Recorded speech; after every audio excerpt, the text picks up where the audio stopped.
అందుకే మీ సోదరుడు మీ రేవంత్ అన్న ఇక్కడ ఉన్నంత కాలం మీ ఉద్యోగ ఉపాధి అవకాశాల కోసం 100% మీకోసం కృషి చేస్తా, మీ సమస్యల్ని పరిష్కరిస్తా అని చెప్పదలుచుకున్నా.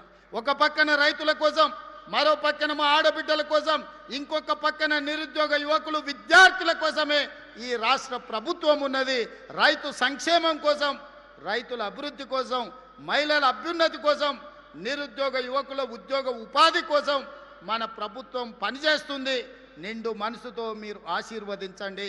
అదేవిధంగా నిన్న మన వాళ్ళు మాట్లాడి చర్చిద్దాం, సవాలు చేద్దామని శాసనసభలో.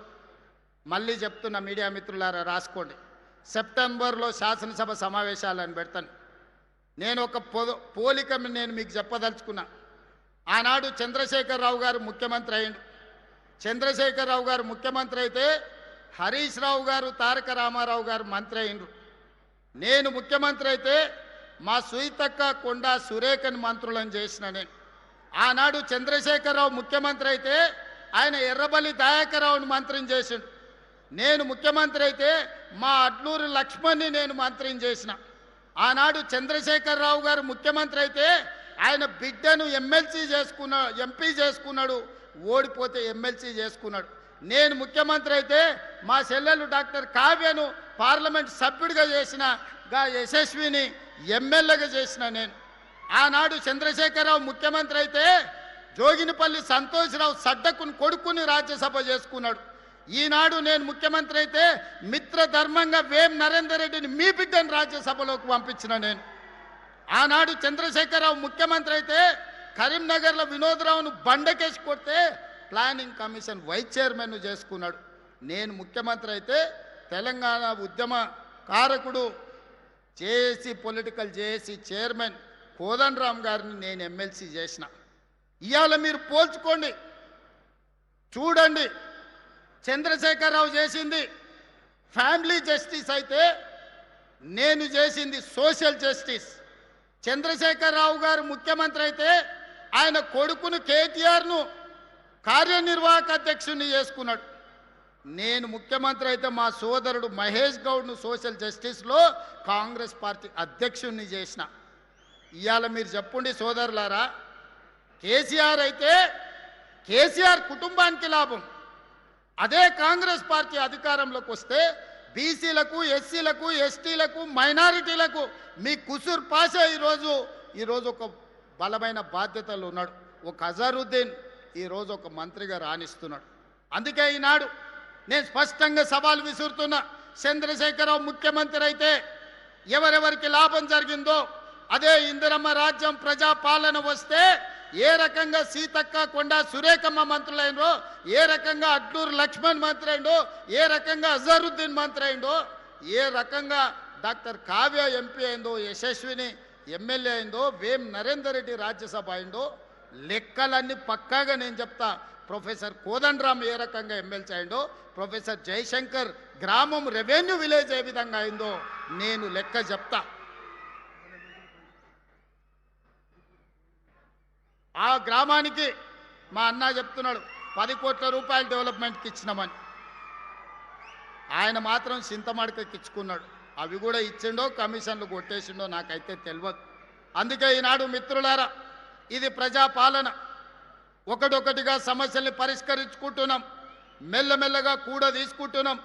ఈరోజు బోల్తా కొట్టిన బండిని పట్టాలు ఎక్కించినాం, ఇక పరిగెత్తిచ్చుడే ఉన్నది. మీ అందరి సహకారం, మీ అందరి ఆశీర్వాదం ఉండాలి. నిండు మనసుతో ఏ విధంగా అయితే పరికాలలో మన్న ప్రకాశాన్ని గెలిపించిండ్రో రాబోయే 2029లో రెట్టించిన మెజారిటీతోని ఈ ప్రాంతంలో గెలిపించండి. ఆ పక్కన దొంతి మాధవరెడ్డి గారిని, మిగతా వాళ్ళని, వేదిక మీద ఉన్నోళ్ళని, గక్కనే మన నాయన రాజేందర్ ఉన్నాడు. వరంగల్కి అండర్ గ్రౌండ్ డ్రైనేజ్ ఇస్తే ఏం అడగను అన్నాడు. 6,000 కోట్లతో అండర్ గ్రౌండ్ ఇచ్చిన. మళ్ళీ ఎంబడే వచ్చి ఔటర్ రింగ్ రోడ్ కావాలన్నాడు, అది కూడా ఇచ్చిన. మళ్ళీ వచ్చిన అన్నగా ఎయిర్పోర్ట్ ఇస్తామంటే గది కూడా అవుతుందని ఎయిర్పోర్ట్ కూడా నేనే ఇచ్చిన. ఇవాళ రైల్వే కోచ్ ఫ్యాక్టరీ కాజుపేటలో 10 ఏళ్ళు కేసీఆర్ దిగకపోతే నేను తీసుకొచ్చి ఈరోజు పనులు ప్రారంభించిన. మీరు చెప్పండి మిత్రులారా, ఆనాటి ప్రభుత్వంలో నిజాం కాలంలో నడిచిన ఎయిర్పోర్టు బంద్ అయితే ఒక్కరోజన్న మీ దిక్కు చూసిండా? Kazipet railway coach factory Sonia Gandhi హామీ ఇస్తే ఒక్కరోజైనా దానికోసం ప్రయత్నం చేసిండా? ఎన్నడన్నా మీ అండర్ గ్రౌండ్ డ్రైనేజ్ ఉండాలి వరంగల్కి అని ఆలోచన చేసిండా? వరంగల్కి అవుటర్ రింగ్ రోడ్ ఉండాలని ఆలోచన చేసిండా? కాకతీయ మెగా టెక్స్టైల్ పార్కులో మీకు ఉద్యోగ ఉపాధి అవకాశాలు ఉండాలి అని ఆలోచన చేసిండా? సమ్మక్క సారలమ్మ మందిరం, వందల ఏళ్ళ చరిత్ర ఉన్న సమ్మక్క సారలమ్మ మందిరం వైపు కూడా మళ్ళీ చూడలే ఆనాటి ముఖ్యమంత్రి. ఈనాడు పొంగులేటి శ్రీనివాసరెడ్డి గారి పర్యవేక్షణలో అద్భుతంగా ఈరోజు సమ్మక్క సారలమ్మ మందిరాన్ని నిర్మించుకున్నాం కదా, వన దేవతలను పూజించుకుంటున్నాం కదా. ఇది మా సోషల్ జస్టిస్. సామాన్యుల కోసం పనిచేసే ప్రభుత్వం, మీకోసం పనిచేసే ప్రభుత్వం, మీలో కలిసిమెలిసి ఉండే ప్రభుత్వం. నేను వేరు మీరు వేరు కాదు, మీలో నేను ఒక్కడనే. నేను కూడా గ్రామాల నుంచే వచ్చిన, నేను కూడా పల్లెటూరు నుంచే వచ్చిన. కష్టాలు నాకు కొత్త కాదు. కష్టాలున్న పేదోళ్ళు, దళితులు, గిరిజనులు, ఆదివాసుల మధ్యలోనే పుట్టి పెరిగి వచ్చిన. అడవి జీవితం గురించి తెలుసు, ఆడబిడ్డల కష్టాల గురించి తెలుసు, అభివృద్ధి చెయ్యాలంటే కష్టపడి పనిచేసే విధానం తెలుసు. పాలమూరు అంటేనే కష్టానికి మారు పేరు. మీకోసం ఎంతైనా కష్టపడతా. వయసు ఉంది, ఓపిక ఉంది, మీకోసం పని చేయాలన్న చిత్తశుద్ధి ఉంది. మీ ఆశీర్వాదం ఉన్నంతకాలం 1000 మంది కేసీఆర్లు వచ్చిన ఒక ఎంటిక కూడా పీకలేడని చెప్పి మీ అందరి సమక్షంలో అనుకుంటున్నారు. అబద్ధాలు చెప్తే అబద్ధాల సంఘంతో నడిపితే సోషల్ మీడియాలో పెడితే దానివల్ల ఏదో ఒరుగుద్దని. ఒరిగేది లేదు, కరిగేది లేదు. మీ ఈపులు విమానమూతం అవుతాయని తెలియజేస్తూ, శాసనసభలో తేల్చుకుందామని తెలియజేస్తూ మీ అందరి దగ్గర సెలవు తీసుకుంటున్నా. ధన్యవాదాలు మిత్రులారా.